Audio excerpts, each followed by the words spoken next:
Imaginez un instant une scène presque trop digne d'un vieux film d'espionnage pour être réelle. Pourtant, elle se déroule sous le soleil moite des Caraïbes aujourd'hui même. Tout débute par un grondement lointain. L'écho puissant des réacteurs d'énormes machines volant bas vers l'aéroport international de Mequetía, aux portes de Caracas. Pendant des heures, les spéculations enfiévrées ont circulé sur les plateformes sociales et dans des messageries diplomatiques codées. On murmurait des trajectoires inhabituelles, des vols traversant l'immense Atlantique sans explication claire. Ce matin, toutefois, plus rien n'est flou. Des témoins multiples dans toute la région l'ont constaté et des images spatiales indépendantes en attestent. Plusieurs avions de transport lourds russes, les titanesques EL-76, ont posé leurs roues sur le tarmac vénézuélien. Dès que les moteurs se sont tus, l'effervescence au sol a trahi tout de suite l'enjeu de cette arrivée. Il ne s'agit ni de denrées, ni d'aide humanitaire, encore moins d'une simple mission protocolaire de représentants diplomatiques. Les seules séquences disponibles, scrutées seconde par les services de renseignement occidentaux, montrent des opérations minutieuses de déchargement. Des camions blindés attendent en ligne sur l'asphalte chaud. Des caisses bien scellées sont transférées et surtout, des soldats, beaucoup d'hommes, descendent des soutes.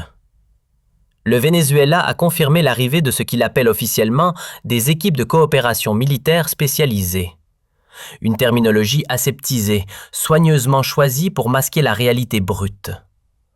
Des conseillers militaires, des techniciens de haute volée et des unités de soutien logistique russes viennent de prendre pied sur le continent américain.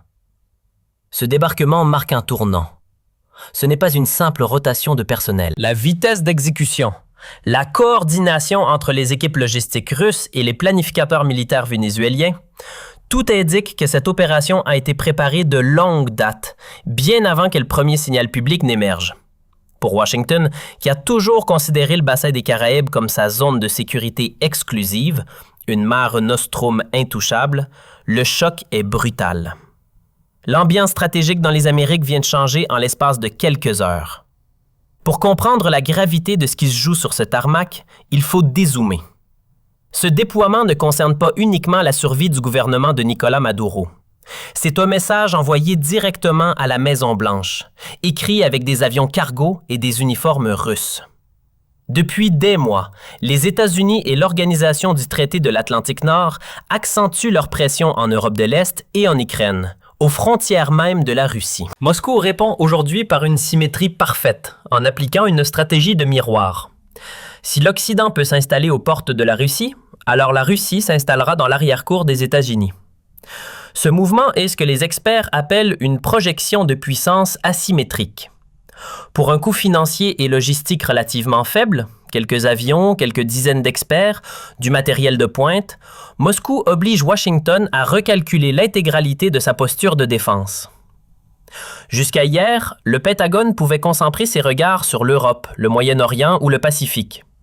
Aujourd'hui, les planificateurs américains doivent tourner la tête vers le sud. Le timing est d'ailleurs tout sauf innocent. Ce déploiement intervient alors même que la marine des États-Unis a ordonné à son porte-avions le plus moderne, le Gerald R. Ford, de faire route vers l'Atlantique et les Caraïbes. Officiellement, la mission américaine vise à lutter contre le trafic de drogue et à maintenir la stabilité régionale. Mais aux yeux du Kremlin, c'est une tentative d'encerclement d'un de ses rares alliés dans l'hémisphère occidental. En déployant ses hommes maintenant, la Russie coupe l'herbe sous le pied des Américains. Elle plante son drapeau avant même que le porte-avions ne soit en position. Les réactions dans la région ne se sont pas fait attendre. Si le Venezuela célèbre ce qu'il présente comme un renforcement de sa souveraineté, ses voisins oscillent entre prudence et inquiétude. La Colombie et le Brésil, deux puissances régionales, ont reconnu en privé que la donne avait changé. Une armée vénézuélienne équipée et conseillée par la Russie n'est plus le même adversaire qu'une armée isolée et sous sanction. Même les petits États des Caraïbes, qui tentent habituellement de rester neutres, se retrouvent soudainement englobés dans le rayon d'action d'une nouvelle guerre froide tropicale. Les médias d'État russes, eux, ne cachent pas leur satisfaction. Ils cadrent cet événement comme une étape logique vers un partenariat stratégique à long terme. La rhétorique est claire. La Russie n'est plus confinée à l'Eurasie. Elle est capable de projeter sa puissance là où le contexte mondial l'exige. C'est une démonstration de force tranquille. Nous pouvons vous atteindre chez vous comme vous nous atteignez chez nous. Sur le terrain à Caracas, l'heure n'est plus à la politique, mais à l'opérationnel. Les commandants vénézuéliens ont commencé à réorganiser leurs unités. Les opérateurs radars passent en quart prolongé pour intégrer les mises à jour techniques apportées par les Russes. La machine militaire se remet en marche, huilée par l'expertise venue du froid. Le message est passé. Le Venezuela est aujourd'hui une cible beaucoup plus difficile à avaler qu'il ne l'était hier. Alors que les rampes arrière des Ilyushin 76 s'abaissent lentement sur le tarmac brûlant, ce n'est pas seulement du matériel qui est révélé. C'est une toute nouvelle architecture de sécurité pour l'Amérique du Sud. Les rapports émanant des médias d'État russes et les fuites du renseignement occidental concordent sur un point précis. Moscou a livré de quoi bâtir une forteresse impénétrable. Selon Alexei Jouravlev, premier vice-président du comité de défense de la Douma d'État, les livraisons comprennent 2 joyaux de l'industrie de défense russe, le système Pantsir S-1 et le redoutable Buk M2E. Ce ne sont pas des armes offensives destinées à envahir un voisin. Ce sont des outils de déni d'accès. Leur but est simple, transformer l'espace aérien vénézuélien en une zone mortelle pour tout intrus, qu'il s'agisse d'un drone de surveillance ou d'un chasseur bombardier américain. Le premier élément de ce puzzle défensif est le Pantsir S-1. Dans le jargon militaire, on l'appelle un système de défense ponctuel, mais cette description minimise sa létalité. Imaginez une tourelle montée sur un châssis de camion 8x8 tout-terrain, capable de se déplacer rapidement sur des terrains accidentés pour tendre des embuscades ou protéger des sites vitaux. Le Pantsir est une bête hybride. Il combine 2 types d'armements qui travaillent en synergie. D'un côté, des canons automatiques à tir rapide de 30 mm capables de cracher un déluge de feu pour déchiqueter des cibles à très courte portée. De l'autre, des missiles sol-air guidés par radar et optique. Sa force réside dans sa polyvalence. Il est conçu pour détecter et engager simultanément de multiples cibles. Dans les conflits récents, en Syrie ou en Libye, il a été chargé d'une mission cruciale, la chasse aux drones.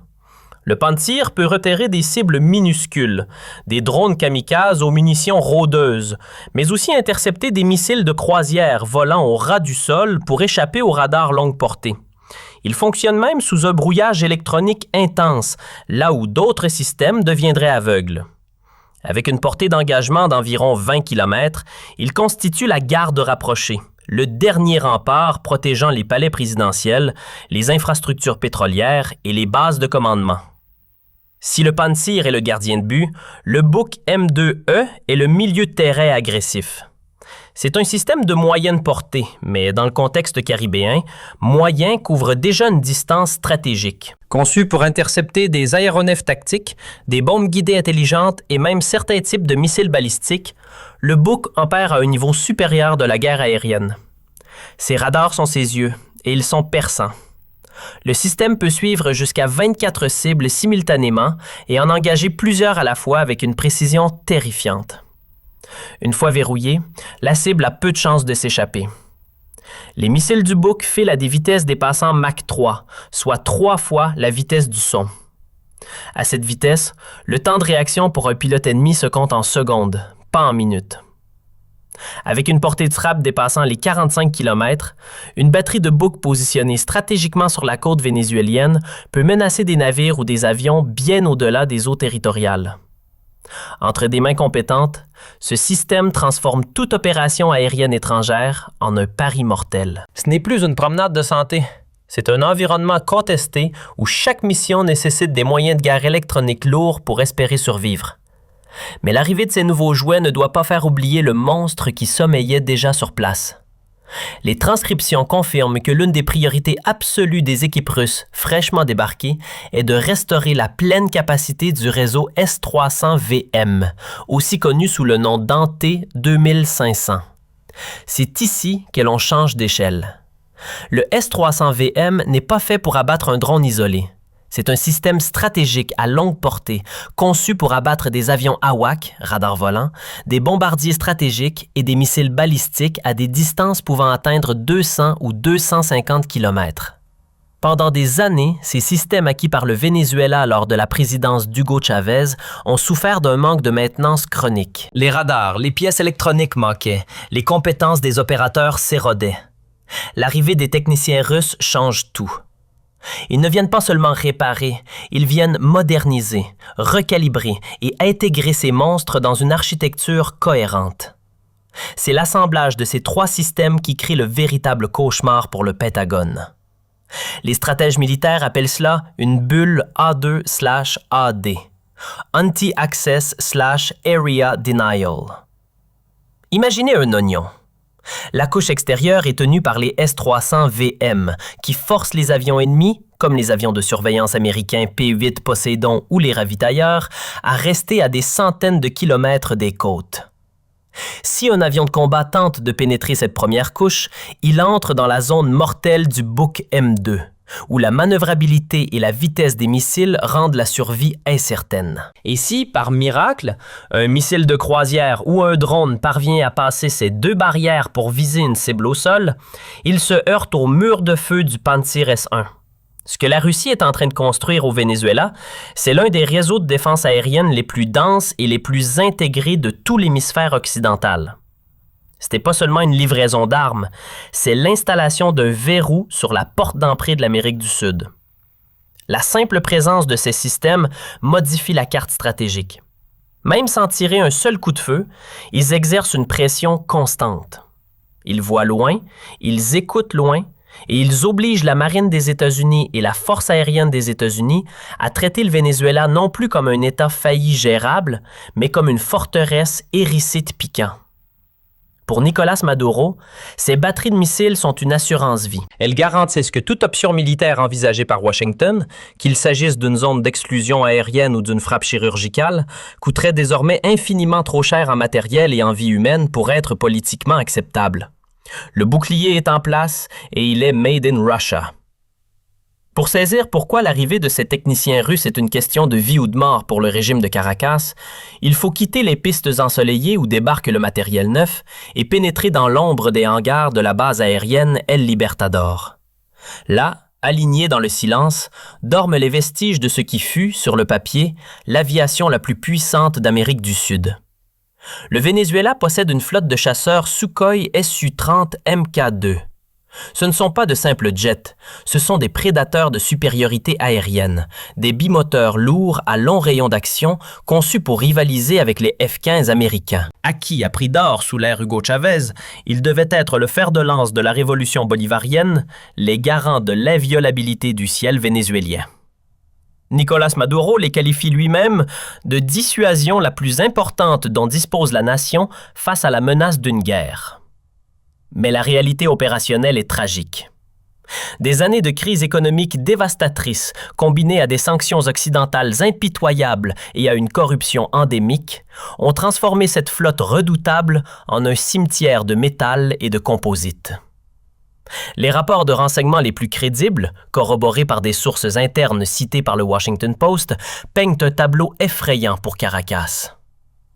Sur la vingtaine d'appareils officiellement en service, on estime que moins de 5 sont réellement capables de prendre l'air et de combattre aujourd'hui. Le reste de la flotte est cloué au sol, victime d'un phénomène que les militaires appellent la cannibalisation. Faute de pièces de rechange, les mécaniciens sont contraints de démonter un avion pour en faire voler un autre. Moteur sans maintenance, avionique obsolète, radar aveugle. Sans une intervention extérieure massive, l'aviation de chasse vénézuélienne n'existerait bientôt plus que dans les livres d'histoire. C'est dans ce contexte de déliquescence avancée que se joue le véritable drame diplomatique qui a conduit au déploiement d'aujourd'hui. Ce n'est pas une initiative spontanée de Moscou, mais une réponse à un appel à l'aide désespéré. Les fuites confirment que le président Nicolás Maduro a envoyé une lettre personnelle, un courrier classifié, directement au président Vladimir Poutine. Le ton n'était pas celui d'un partenaire commercial proposant un accord, mais celui d'un allié assiégé demandant une bouée de sauvetage. Dans cette missive, Maduro détaille une liste de courses vitales. Il ne demande pas seulement des armes, il demande la survie de son appareil militaire. Il sollicite l'aide technique urgente de la Russie pour la restauration complète des Su-30MK2. Il demande la révision des turboréacteurs, la mise à jour des systèmes de ciblage et la réparation des radars de surveillance qui couvrent la frontière avec la Colombie et la mer des Caraïbes. Plus inquiétant encore pour les analystes occidentaux, la lettre mentionne spécifiquement l'achat de 14 nouveaux ensembles de missiles. Il ne s'agit pas de quelques munitions symboliques, mais d'un réarmement significatif destiné à redonner des dents à un tigre qui n'avait plus que ses griffes. Pour le Kremlin, cette demande était une opportunité en or. En sauvant l'armée vénézuélienne de l'effondrement technique, la Russie s'assure une dépendance totale et durable de Caracas. Mais la stratégie de survie de Maduro ne se limite pas à la Russie. Le Venezuela cherche à tisser une toile de protection impliquant tous les rivaux stratégiques des États-Unis. Les rapports indiquent que Caracas a simultanément activé ses canaux diplomatiques avec Pékin et Téhéran. À la Chine, Maduro demande des technologies de surveillance, des radars et des systèmes de détection capables de voir au-delà de l'horizon. À l'Iran, partenaire de plus en plus visible en Amérique latine, le Venezuela réclame ce qui a fait la force de la République islamique au Moyen-Orient, la guerre asymétrique. La liste des demandes adressées à l'Iran inclut des brouilleurs GPS puissants capables de désorienter les munitions guidées américaines et surtout des drones. Pas de simples drones d'observation, mais des munitions rôdeuses et des drones d'attaque kamikazes capables de frapper des cibles à plus de 1000 km. L'objectif est clair. Si l'armée vénézuélienne ne peut pas gagner une guerre conventionnelle face à la marine des États-Unis, elle veut être capable d'infliger des dégâts douloureux et imprévisibles, transformant toute intervention en un bourbier coûteux. Enfin, il y a un aspect moins spectaculaire, mais tout aussi crucial de cette coopération, l'industrie locale. En juillet dernier, presque inaperçue au milieu des grands titres internationaux, une usine de munitions a ouvert ses portes dans l'État d'Aragua. C'est l'aboutissement d'une saga de près de 20 ans. Le projet, lancé sous Hugo Chavez, avait longtemps été victime de retards, de détournements de fonds et d'incompétences techniques. Son achèvement récent n'a été possible que grâce à l'intervention directe d'ingénieurs russes. Cette usine permet désormais au Venezuela de produire ses propres munitions pour les fusils d'assaut Kalachnikov AK-103 qui équipent ses troupes. Cela peut sembler dérisoire face à des missiles hypersoniques, mais c'est une pièce maîtresse de la souveraineté. En cas de blocus naval américain coupant les approvisionnements extérieurs, le Venezuela dispose désormais de la capacité autonome d'alimenter ses soldats en balles. C'est la base de toute résistance prolongée, la capacité à tenir le terrain. Ainsi, le déploiement russe d'aujourd'hui ne doit pas être vu isolément. Il est la clé de voûte d'un vaste plan de reconstruction. L'armée vénézuélienne était un colosse aux pieds d'argile, rongé par la rouille et l'oubli. Les Russes sont venus couler du béton dans ses fondations. Si les systèmes S-300 et Buk servent de bouclier pour protéger le régime vénézuélien, une autre menace bien plus sombre commence à se dessiner à l'horizon. Une menace qui ne vise pas à abattre un avion intrus, mais à frapper le cœur même de la puissance américaine. Jusqu'à présent, la présence russe était officiellement défensive, mais la rhétorique à Moscou a changé. Le député Alexei Jouravlev, premier vice-président du comité de défense de la Douma, a lâché une petite phrase qui a fait l'effet d'une bombe dans les cercles du renseignement. Avec un calme glacial, il a rappelé qu'aucune loi internationale n'interdit à la Russie de transférer des armes à longue portée à ses alliés. Il ne parlait pas de fusils ou de radars. Il a explicitement nommé 2 systèmes qui hantent les nuits des stratèges de l'Organisation du traité de l'Atlantique Nord, le missile de croisière Calibre et le nouveau système hypersonique Orchnik. Le missile Calibre, nom de code de l'Organisation du traité de l'Atlantique Nord SSN-27 Sizzler, est l'équivalent russe du Tomahawk américain, mais avec des capacités modernisées. C'est une arme de précision redoutable, testée au combat en Syrie et en Ukraine, capable de voler à des altitudes extrêmement basses pour échapper aux radars en épousant le relief du terrain. Mais le chiffre qui compte, c'est sa portée. Plus de 2000 km et jusqu'à 2500 km pour certaines versions. Plaçons maintenant un compas sur une carte, pointe sèche à Caracas, et traçons un cercle de 2000 km. Ce cercle n'englobe pas seulement la totalité de la mer des Caraïbes. Il mord profondément sur le territoire souverain des États-Unis. La Floride est entièrement à portée. Miami, Tampa, Orlando et surtout le quartier général du commandement sud des États-Unis, Southcom, à Doral. Le cercle atteint la Nouvelle-Orléans. Il couvre la quasi-totalité des plateformes pétrolières du golfe du Mexique, le poumon énergétique de l'Amérique. Si des lanceurs calibres étaient déployés au Venezuela, la Russie disposerait d'une capacité de frappe conventionnelle ou nucléaire, car le calibre est à double capacité, à moins de 2 heures de vol. Pour Washington, c'est un changement de paradigme absolu. L'Amérique, protégée par 2 océans, a l'habitude de mener des guerres loin de chez elle.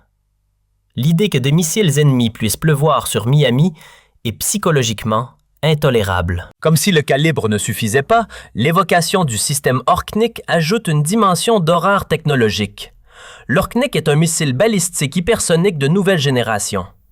Contrairement à un missile de croisière qui mettrait 2 heures à atteindre sa cible, un engin hypersonique parcourt cette distance en quelques minutes, volant à des vitesses telles que Mach 10 ou plus, ce qui rend les systèmes de défense antimissiles actuels virtuellement obsolètes. Le message envoyé par Moscou en mentionnant l'Orknik est clair. Nous avons des armes contre lesquelles vous ne pouvez pas vous défendre, et nous sommes prêts à les placer sur votre perron. C'est une stratégie de la terreur calculée. Pour les États-Unis, ce scénario dépasse la simple rivalité géopolitique.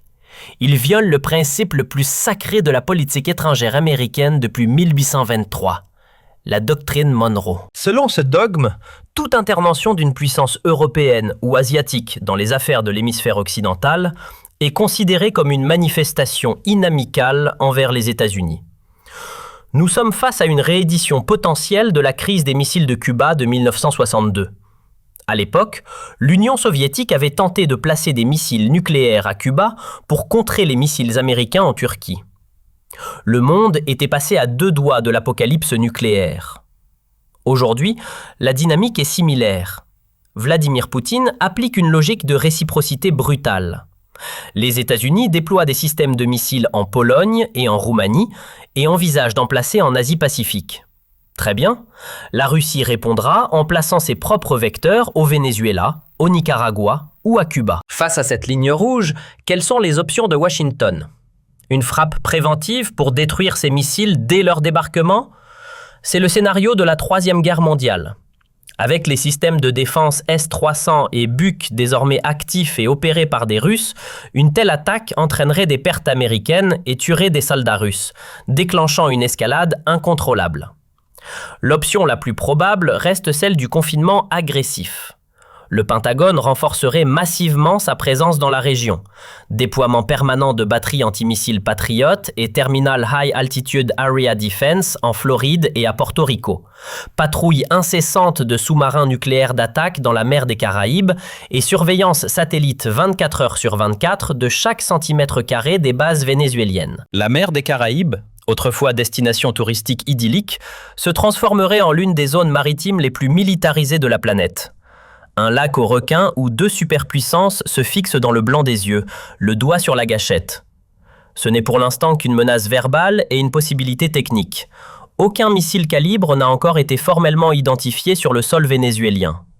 Mais en géopolitique, la capacité crée la menace. Et aujourd'hui, grâce au pont aérien russe, la capacité est là. La porte est ouverte. Et si un jour, un conteneur anodin débarque à La Guaira avec un système calibre à l'intérieur, le monde changera d'époque en une fraction de seconde. Au-delà des mouvements de troupes, des radars qui tournent et des menaces de missiles, ce qui se joue aujourd'hui au Venezuela est un séisme historique. Pendant 2 siècles, les États-Unis ont bénéficié d'un privilège unique parmi les grandes puissances. La sécurité géographique absolue. Bordés par 2 océans infranchissables et des voisins pacifiques, ils vivaient dans un sanctuaire, une île géante à l'abri des tumultes du monde. L'arrivée des Ilyushin russes à Maïketia vient de fissurer ce sanctuaire. Ce n'est pas une invasion. Moscou n'a pas l'intention de conquérir la Floride. Mais en géopolitique, la vulnérabilité psychologique est une arme aussi puissante qu'une bombe. En installant une capacité militaire crédible, sophistiquée et potentiellement offensive au cœur des Caraïbes, la Russie force l'Amérique à regarder par-dessus son épaule, chez elle. Pour les nations d'Amérique latine, l'ère de l'alignement automatique est révolue. Le continent devient le théâtre d'une nouvelle grande guerre pour l'influence. Le Venezuela n'est plus un État paria isolé. Il devient la tête de pont d'un axe anti-occidental qui s'enracine. Les voisins comme la Colombie, le Brésil ou le Guyana se retrouvent pris en étau. D'un côté, la pression de Washington pour isoler Caracas. De l'autre, la réalité d'une puissance militaire vénézuélienne revigorée par la technologie russe, chinoise et iranienne. La neutralité deviendra de plus en plus difficile à maintenir. Chaque radar installé, chaque missile livré force les pays de la région à choisir leur camp. La militarisation de l'Amérique du Sud n'est plus une hypothèse, c'est une trajectoire. Finalement, ce déploiement est la démonstration magistrale de la nouvelle stratégie du Kremlin, l'asymétrie globale. Vladimir Poutine sait qu'il ne peut pas égaler le budget militaire américain dollar pour dollar, ni la flotte de la marine des États-Unis navire pour navire. Alors il joue différemment. Il utilise le Venezuela comme un pion avancé sur l'échiquier mondial. Si les États-Unis pressent la Russie en mer Noire, la Russie pressera les États-Unis en mer des Caraïbes. Chaque mouvement de l'Organisation du traité de l'Atlantique Nord à l'Est aura désormais son écho à l'Ouest. C'est une diplomatie du risque, où la paix ne tient plus qu'à la froideur du calcul des dirigeants. Alors que les techniciens russes finissent de calibrer les radars S-300VM sous le soleil tropical, le message envoyé au monde est limpide. L'époque de l'hégémonie incontestée des États-Unis dans leur propre hémisphère est terminée. La mer des Caraïbes, autrefois lac américain, résonne désormais faiblement mais distinctement du bourdonnement des électroniques russes. Le monde est devenu plus petit, plus dangereux, et les frontières de la confrontation ne sont plus à des milliers de kilomètres, en Europe ou en Asie. Elles sont là, juste au sud de Key West. La partie ne fait que commencer. Et pour la première fois depuis longtemps, l'Amérique ne joue plus seule à domicile.